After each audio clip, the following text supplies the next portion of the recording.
ابراہیم بن ادھم سے پوچھیں کہ سلطنت بخارا کا تاجور، بلخ کا بادشاہ ابراہیم ابن ادھم رضی اللہ تعالی شکار پر نکلے، بادشاہ تھے، جاہو جلال کے ساتھ جب آپ شکار پر نکلے تو ایک ہرن آپ کو نظر آیا اور آپ نے تیر اس کی طرف باندھ لیا۔ وہ ہرن نزدیک تھا، اللہ تعالیٰ نے اسے بولنے کی توفیق عطا فرمائی۔ اس ہرن نے کہا کہ اے ابراہیم تو کیا کرنے آیا؟ ابراہیم نے کہا کہ میں تجھے شکار کرنے آیا۔ وہ ہرن کہتا ہے کہ اے ابراہیم آج تو مجھے شکار کر لے گا، لیکن میری یہ دعا ہے کہ کبھی تو بھی شکار ہو۔ بس یہ جملہ سننا تھا، ایسا دل پہ ورود ہوا۔ ہم تو دیکھیں نا قرآن کی آیتیں سنتے ہیں، ہمارے دل پر اثر نہیں، لیکن یہ وہ اللہ والے ہیں کہ جو قرآن کو سمجھتے ہیں۔ قرآن کہتا ہے کہ میں نے ذرے ذرے میں حکمت رکھی، اللہ نے کوئی چیز بیکار پیدا نہیں کی۔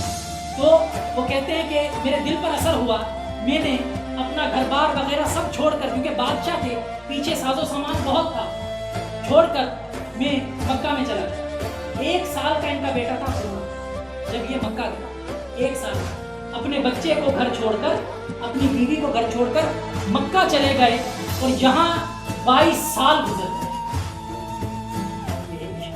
اتنے سال 22 سال گزر گئے، بچے کو باپ کی شکل یاد، 1 سال کا بچہ بادشاہ بن گیا۔ ماں سے پوچھنے لگا کہ میرا باپ کون تھا، کیا تھا۔ جب مکمل تفصیل ماں نے بتائی تو واپس گیا اور مکہ جانے کا ارادہ، تمام لوگوں کو اپنے خرچ پر مکہ لے کر گیا، پورے قافلے کو۔ جا کر دیکھتا ہے کہ بلخ کا وہ بادشاہ جسے لوگ ابراہیم بن ادھم کہتے تھے، وہ لکڑیاں کاٹتا تھا جنگلوں سے، بیچ کر گزارا۔ اور بیٹے نے بتایا نہیں میں کون ہوں، کھڑا ہو گیا۔ باپ نے اس کے نقش و نگار دیکھ کر محسوس ہوا کہ یہ میرا بیٹا۔ پوچھا کہ کون ہو، تو جب بتایا کہ میں آپ ہی کا بیٹا ہوں۔ 22 سال گزر گئے، آپ نے پلٹ کر دیکھا نہیں۔ اب باپ تھا نا، بے قرار ہو گیا، لپٹ گیا حرم کے اندر، لپٹ گیا، بوسے لینے لگا۔ اب پیار کر ہی رہا تھا، عشق بتاتا ہوں آپ کو، پیار کر ہی رہا تھا، غیب سے آواز آئی کہ ابراہیم عشق ہم سے کرتے ہو اور بے قرار کسی اور کے لیے ہوتے ہو۔ ابراہیم بن ادھم سے پوچھا گیا آپ کا مرشد کون؟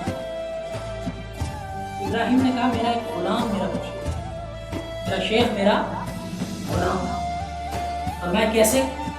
فرماتے ہیں کہ میں ایک غلام خرید کر لایا اور میں نے اس سے پوچھا کہ تیرا نام کیا ہے؟ اس نے کہا کہ آج سے آپ میرے مالک ہو، جو آپ کہہ دو وہی نام ہے۔ اس بات کی گہرائی کو سمجھو، جو آپ کہہ دو وہی میرا نام ہے، میں تو ایک غلام ہوں۔ پھر میں نے اس سے پوچھا کہ تو کھاتا کیا ہے؟ اور میں جو مالک کھلا دے وہ کھاتا۔ پھر پوچھا تیری خواہش کیا ہے؟ پر میں غلام کی خواہشیں نہیں۔ چیخ نکل گئی آپ اور کہا کہ آج مجھے پتا چلا کہ حقیقت کا دروازہ کسے کہتے ہیں۔ اس کا حقیقت کا دروازہ، کہا یہ میرا غلام ہو کر غلامی میں اتنا پکا نکلا کہ نہ اسے اپنے نام کی پرواہ، نہ اسے اپنے کھانے کی پرواہ، نہ اسے خواہش کی پرواہ۔ اے ابراہیم تو بھی تو اس کا غلام ہے، تو نے اپنا نام بھی دنیا میں بنایا، پھر خیال بھی رکھا نام خراب نہ ہو، تو نے کھانا بھی اپنی مرضی کا کھایا، تو نے خواہشیں بھی ظاہر کی، اور پھر اپنے آپ کو غلام بھی کہتا رہا کہ میں غلام ہوں۔ تو اگر ہم غلام مصطفیٰ ہیں تو ہمارا نام بھی غلام مصطفیٰ ہے۔ سب سے بڑا ٹائٹل ہمارے لیے غلام مصطفیٰ ہونا چاہیے۔ ہمارا کھانا بھی وہ ہو جو مالک کھلائے، ہماری خواہشیں بھی وہ ہو جو مصطفیٰ ہم سے چاہے۔ لیکن اس عشق کے لیے کرنا کیا پڑے گا؟ یہ عشق جب کوئی کماتا ہے تو پھر اسماعیل کے گلے پر چھری چلانی پڑتی ہے۔ یہ عشق جب کوئی صرف باتیں کرے تو کچھ بھی کر لیں، لیکن اگر یہ عشق کوئی کماتا ہے تو یوسف کی جدائی بھی برداشت کرنا پڑتا ہے۔ جب یہ عشق کوئی کماتا ہے تو دنیا کے فرعون سے ٹکر بھی لینا پڑتی ہے۔ جب یہ عشق کوئی کماتا ہے تو لاکھوں کے سامنے 72 کو لے کر بھی نکلنا پڑتا ہے۔ جب یہ عشق کوئی کماتا ہے تو علی اکبر اور علی اصغر کے گلے بھی کٹوانے پڑ جاتے ہیں۔ جب یہ عشق کوئی کماتا ہے تو عباس کے بازو بھی کٹوانے پڑتے ہیں۔ جب یہ عشق کوئی کماتا ہے تو تخت پر ظالم کو دیکھنا بھی پڑتا ہے۔ تب بھی عاشق وہ ہوتا ہے جو علی اکبر کا بھی لاشا لے آئے، علی اصغر کا بھی لاشا لے آئے، عباس کا بھی لاشا لے آئے، اس کے بعد کا اے میرے رب میں راضی ہوں تو